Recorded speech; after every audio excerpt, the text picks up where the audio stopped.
Estenose aórtica. Estenose é uma palavra que significa estreitamento, redução de diâmetro. Então, as valvopatias que evoluem com estenose da válvula, essa válvula tem dificuldade de abertura para a passagem do sangue. No caso da estenose aórtica, a válvula aórtica, então, ela está acometida, degenerada, calcificada, doente, e ela não se abre bem. Então, o orifício de saída de sangue do ventrículo esquerdo para a aorta está reduzido. A válvula aórtica é a porta do coração que se abre para que ele ejete o sangue na aorta, o sangue que vai perfundir o nosso corpo. Quais são as causas, as possíveis etiologias dessa doença? A gente sabe que nos países desenvolvidos, a principal causa é o envelhecimento, é a degeneração senil dessa válvula. Os fatores de risco para estenose aórtica senil são comuns à aterosclerose. Então, o paciente hipertenso, diabético, dislipidêmico, ele também tem maior chance de desenvolver, de evoluir com estenose aórtica. Inclusive, ela vem concomitantemente com a doença coronariana obstrutiva em 50% dos casos do paciente que tem estenose aórtica. 3 a 5% das pessoas acima de 75 anos podem ter estenose aórtica. Quando essa estenose aórtica acontece numa população adulta mais jovem, aí eu não vou pensar numa etiologia, numa causa degenerativa, senil. Aí entram nos países em desenvolvimento principalmente, como causa, como etiologia, a doença reumática, tá? A cardite reumática com degeneração dessa válvula. Mas isso eu vou pensar nos pacientes que têm uma faixa etária menor.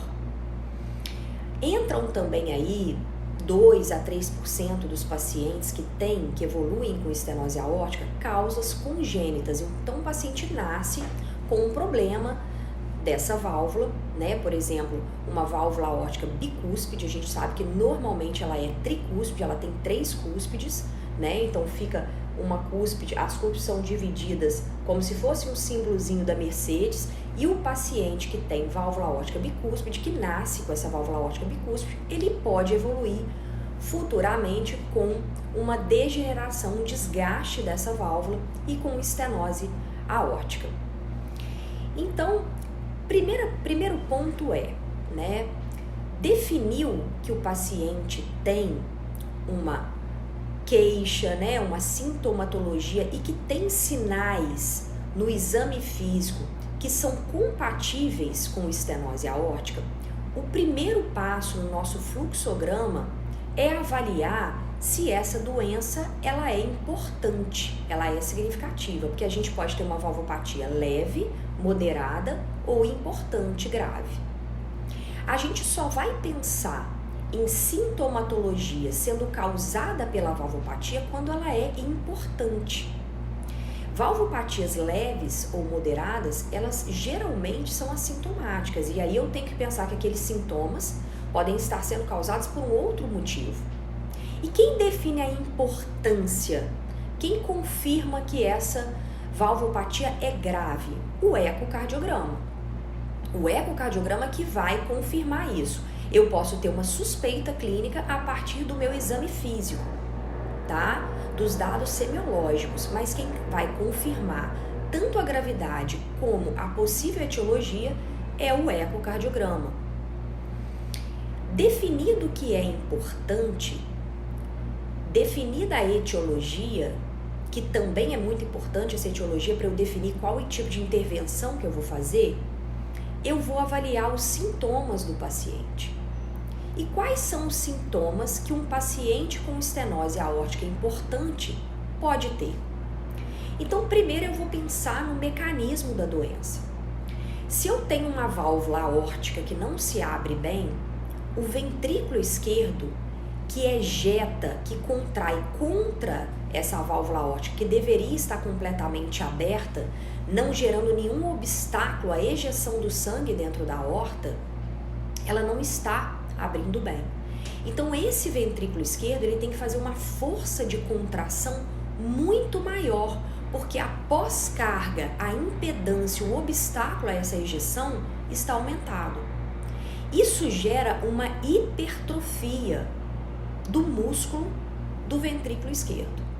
Então gera uma hipertrofia ventricular esquerda, concêntrica. O músculo ele cresce para dentro, a massa ventricular vai aumentar.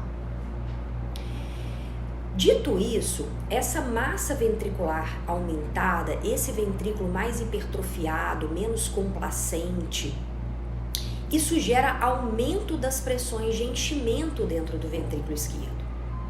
E essas pressões, elas são transmitidas para o átrio esquerdo quando a válvula mitral se abre. Isso é uma questão de física. Eu tenho duas cavidades. Quando não existe nenhuma separação entre essas cavidades, quando a válvula mitral se abre, as pressões de enchimento elas tendem a se equalizar. Então, se a pressão aqui está maior, ela vai ser distribuída, passada para o átrio esquerdo.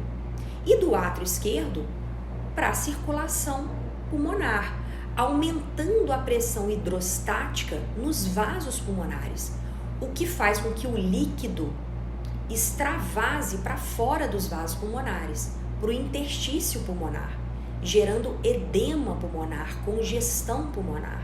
Então o paciente vai ter dispneia, falta de ar. O paciente pode ter também dor torácica, dor no peito, que vai ser uma dor semelhante a uma dor isquêmica, a uma dor que acontece quando a gente tem obstrução das coronárias, por exemplo. A gente pode ter dor tanto porque o suprimento coronariano está diminuído, como acontece nas obstruções por doença aterosclerótica, como também quando a demanda está aumentada. O gasto energético, o consumo miocárdico de oxigênio, se ele aumentar, também pode gerar angina. E se eu tenho uma musculatura hipertrofiada, eu tenho um maior consumo miocárdico de oxigênio. Eu tenho um maior trabalho do coração, um gasto energético do coração. Então eu posso ter angina. Um outro sintoma que pode acontecer, fechando a tríade de sintomas da estenose aórtica, é a síncope. A síncope é a perda transitória de consciência causada por um baixo fluxo cerebral. Isso é a definição de síncope.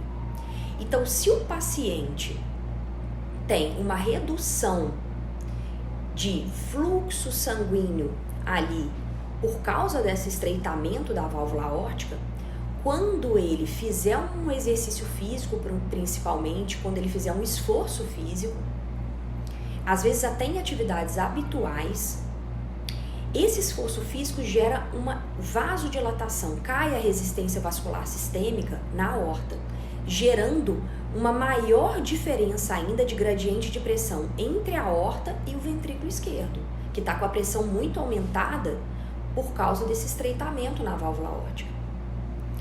Essa piora do gradiente entre a pressão do ventrículo esquerdo e da aorta, porque cai por causa da vasodilatação, isso acontece também quando a gente faz drogas vasodilatadoras no paciente que tem estenose aórtica, gera um baixo fluxo cerebral, uma redução de fluxo cerebral, podendo esse paciente fazer um episódio de síncope. Ou ele pode fazer pré-síncope, que ele não chega a perder a consciência, mas tem aqueles sintomas de baixo fluxo cerebral, tonteira, escurecimento de visão. Então a gente sabe que o aparecimento dos sintomas, ele define o prognóstico do paciente, a mortalidade do paciente. Quando o paciente começa a ter dor torácica, angina, a gente sabe que o aparecimento desse sintoma até a morte, o intervalo de tempo é em torno de 5 anos. Quando o paciente começa a ter sinais de síncope e pré-síncope, esse intervalo é de 3 anos. E quando aparece a dispneia, é de 2 anos. Então, o paciente sintomático, ele precisa de intervenção. É um problema estrutural, anatômico, não adianta eu tratar com medicação. Eu preciso resolver essa estenose aórtica através de uma intervenção, de um procedimento, certo? E o que a gente pode ter de sinais no exame físico? Vamos lá. Eu posso ter um ictus cordis mais propulsivo. O ictus cordis é o impulso da parede anterior do ventrículo esquerdo na parede do tórax. Apesar de ser chamado de um impulso de ponta, não é o ápice do coração. O ápice está um pouco mais para trás. É a parede anterior na parede do tórax. Esse ictus, ele pode ser visualizado e sentido geralmente no quinto espaço intercostal, na linha hemiclavicular. Essa é a localização habitual do ictus cordis, que inclusive pode ser visualizado e palpado em 30% dos indivíduos normais. Se eu tenho um ventrículo esquerdo na estenose aórtica mais hipertrofiado, a força de contração vai ser maior desse ventrículo esquerdo. Então, esse ictus, sendo palpado, ele pode ser mais propulsivo, ele tem uma impulsibilidade maior. Em que fase do ciclo cardíaco que então eu vou palpar esse ictus? Na fase sistólica, né? Na fase de ejeção, de contração do ventrículo esquerdo. Essa fase sistólica, ela tem uma primeira subfase que é de contração isovolumétrica. O que é contração isovolumétrica? O prefixo iso é de igualdade. Então, o volume não está mudando, ele está igual. A válvula mitral já fechou, já terminou o enchimento ventricular, mas a válvula aórtica ainda não se abriu. Porque o ventrículo esquerdo ele precisa aumentar a sua pressão para que ela seja maior do que da aorta, para que suplante a pressão na aorta e a válvula aórtica se abra. Indo para a segunda fase, que é a fase de ejeção rápida. Depois, à medida que esse sangue vai passando para a aorta, as pressões entre o ventrículo esquerdo e a aorta vão se equalizando e começa a fase de ejeção mais lenta. E aí, a válvula aórtica se fecha e termina a fase de sístole. Então, a primeira subfase da sístole é a de contração isovolumétrica. O ventrículo começou a contrair para que ele gere pressão suficiente para suplantar a pressão da aorta e abrir a válvula aórtica. Nessa fase de contração isovolumétrica é que ele empurra a parede do tórax e pode gerar o ictus cordis, que no caso da estenose aórtica vai ser um ictus mais propulsivo, certo? Essa hipertrofia ventricular, ela também pode desviar um pouco o coração para a esquerda. Isso acontece normalmente nas hipertrofias excêntricas, com dilatação, mas pode acontecer na hipertrofia concêntrica, de aumento da musculatura para o interior da cavidade. A gente pode ter também na palpação frêmito, né? O que é o frêmito? É a sensação tátil de um sopro importante, um sopro alto. Então, o frêmito eu vou senti-lo no foco aórtico, tá? No segundo espaço intercostal, na borda external direita. Quando eu coloco a minha mão ali, eu posso sentir aquele turbilhonamento de sangue que está acontecendo ali dentro. O frêmito, inclusive, é um sinal de gravidade. Se eu tenho estenose aórtica com frêmito, essa estenose aórtica, ela é grave, ela é importante, certo? Eu posso ter também um choque valvar. O que é um choque valvar? É a sensação tátil de uma bulha hiperfonética. Quando a bulha está mais alta, gera um som mais alto. E o que é a bulha? É o fechamento das válvulas. Quando a válvula aórtica fecha, ela gera B2. Se ela estiver mais estenosada, mais calcificada, mais degenerada, ela pode gerar um som mais alto, mais audível, uma B2 hiperfonética, e gerando um choque valvar. Só que essa hiperfonese, ela acontece nas fases mais precoces da doença, quando a válvula aórtica ainda tem mobilidade. Com o avançar da doença, essa válvula fica tão degenerada, tão calcificada, que a mobilidade reduz muito. Então, abafa a B2. A B2 fica hipofonética e aí eu não vou ter choque valvar, certo? E na ausculta, o que eu posso ter? Eu posso ter uma bulha acessória, por exemplo. A quarta bulha, a B4. O que é a B4? Apesar de chamar bulha, ela não tem relação com fechamento de válvulas. A B4 é um som que a gente pode ouvir, auscultar, na fase de diástole, na fase diastólica, na fase do enchimento ventricular. E que está relacionada a sobrecargas de pressão, que é o que acontece na estenose aórtica. O ventrículo, ele fica com as pressões de enchimento mais aumentadas, ele fica mais hipertrofiado por causa dessa pós-carga, dessa impedância, desse obstáculo que a estenose aórtica gera a ele. Ele ficando mais hipertrofiado, ele fica menos complacente, mais endurecido.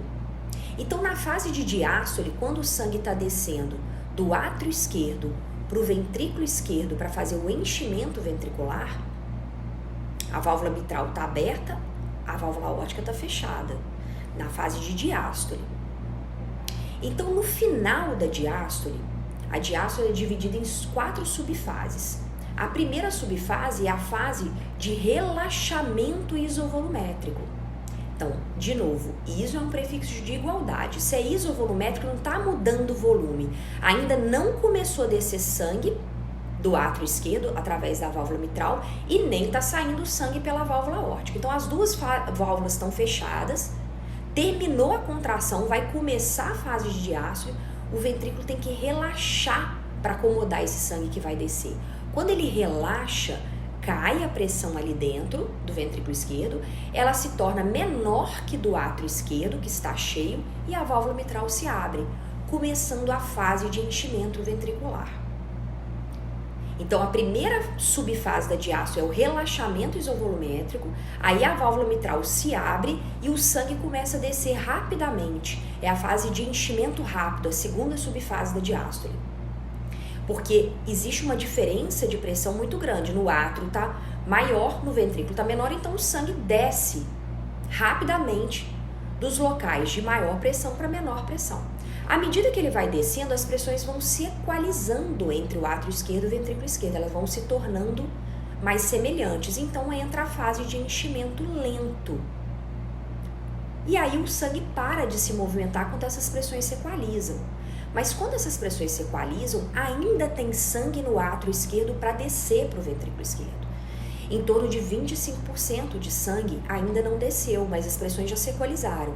Então o átrio precisa fazer a contração para terminar de encher esse ventrículo esquerdo. Nessa fase de contração atrial, esse sangue vai descer e vai se chocar com o ventrículo esquerdo mais endurecido, hipertrofiado, gerando um som que é a B4. Então ela é uma bulha que acontece no final da diástole. Ela é telediastólica ou pré-sistólica, ela é quase antes do início da sístole. Quais são as bulhas, né? Como é que o ciclo cardíaco se posiciona entre as bulhas? Entre B1 e B2 eu tenho a sístole. B1 é o fechamento da mitral. E aí vai começar a abertura da aórtica, da válvula aórtica e a ejeção ventricular. Só que eu não tenho som de abertura da válvula aórtica. Então o que vai marcar minha sístole é o fechamento da mitral. Até porque a sístole começa antes da válvula aórtica se abrir, na fase de contração isovolumétrica. Certo? A B2 marca o início da diástole. A diástole começa na fase de relaxamento isovolumétrico, antes da válvula mitral se abrir. Então, a válvula aórtica fechou, B2 começa a diástole. Então, B1, sístole, B2, diástole. B1, sístole, B2, diástole.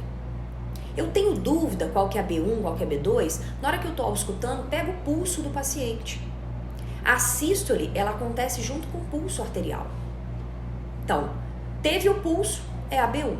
Tá começando a fase de sístole, certo?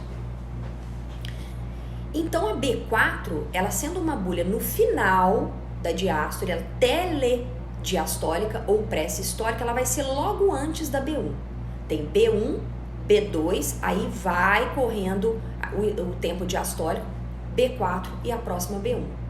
Então, tum tá, tum tá, tum tá. Ela é logo antes, esse primeiro tu é a B4, tum, B1, tá, B2, certo? A gente pode ter B4 no paciente com estenose aórtica. O que mais que eu posso ter? Um sopro, pelo turbilhonamento de sangue na saída através dessa válvula aórtica estenosada.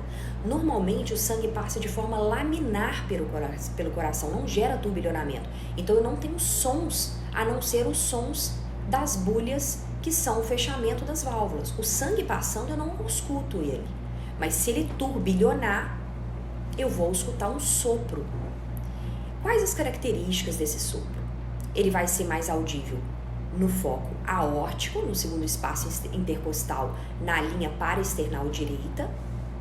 Ele vai se irradiar para os vasos do pescoço, para a fúrcula, para as carótidas, porque o sangue sai turbilhonando pela aorta. Ele pode se irradiar também para o foco mitral.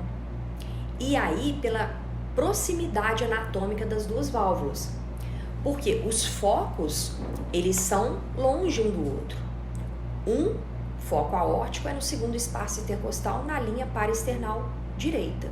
O foco mitral, ele é um foco de ponta, no quinto espaço intercostal, na linha hemiclavicular esquerda. Mas dentro do coração, as válvulas são próximas. Então eu posso auscultar um sopro sistólico no foco mitral. Como que eu vou diferenciar se esse sopro sistólico no foco mitral não é de regurgitação, de insuficiência mitral?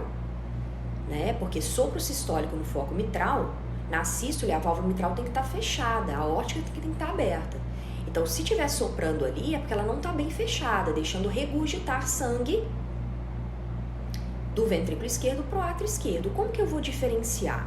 O paciente pode, de fato, ter uma patologia mitroaórtica, estenose aórtica com insuficiência mitral, mas pode ser somente uma irradiação, que a gente chama de fenômeno de Gala-Vardin. Então, o fenômeno de Gala-Vardin é um sopro sistólico audível no foco mitral, mas por irradiação da estenose aórtica, do sopro de estenose aórtica. Como que eu vou saber que não tem insuficiência mitral concomitante? Eu posso fazer uma manobra, que é a manobra de hand grip, em que eu aumento a resistência vascular sistêmica dentro da aorta. Se aumenta a pressão dentro da aorta, dificulta mais para o sangue sair do ventrículo esquerdo. Então já tem a estenose aórtica, eu coloco um outro obstáculo, esse sangue vai sair menos por ali, por aquela via. E se de fato houver uma insuficiência mitral, então eu tenho dois orifícios ali de saída do ventrículo esquerdo. A válvula aórtica e eu tenho a válvula mitral. Se ela estiver fechadinha direitinho, se eu dificultar a saída pela válvula aórtica, vai diminuir o sopro da estenose aórtica. Então, no fenômeno de hand grip, diminui o sopro de estenose aórtica. E se for só fenômeno de Gala-Vardin, também vai diminuir o sopro no foco mitral. Agora, se de fato existir uma insuficiência mitral, na hora que eu reduzo a saída pela válvula mitral, pela manobra de hand grip, o sangue vai escapar mais pela válvula mitral mal fechada, se houver uma insuficiência mitral verdadeira.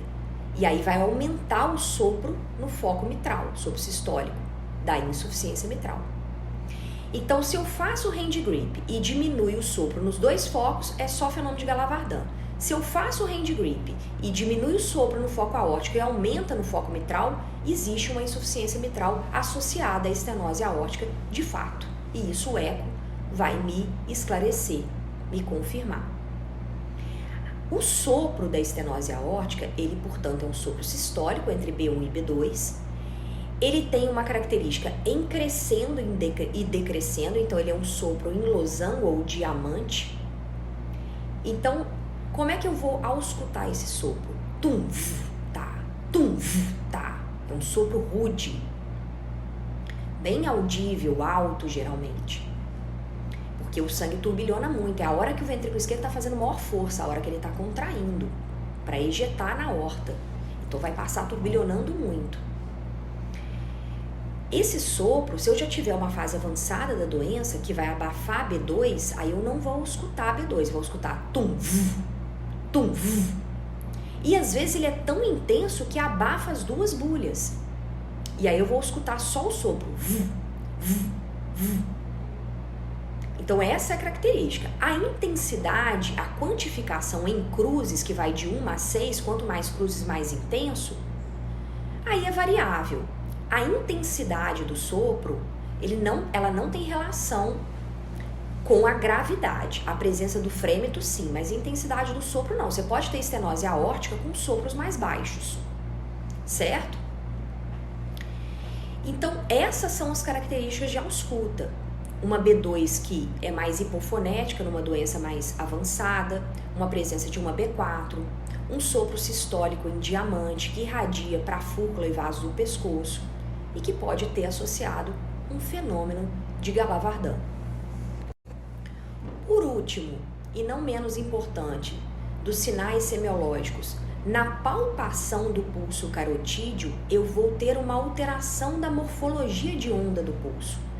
Se eu tenho um volume de sangue que tem que sair por um local mais estreitado, esse sangue ele não vai sair na aorta gerando um pulso amplo. O pulso vai diminuir de amplitude, porque o orifício de saída é menor. E também esse pulso vai ser atrasado, essa demora na subida desse pulso, porque eu tenho que ejetar uma quantidade de sangue para um orifício menor. Então, além de elevar menos o pulso, ele é mais demorado. E a gente chama isso de pulso parvus e tardus, do latim, tá? Baixo e demorado. Espero que isso tenha ajudado vocês aí no estudo da semiologia do paciente com estenose aórtica.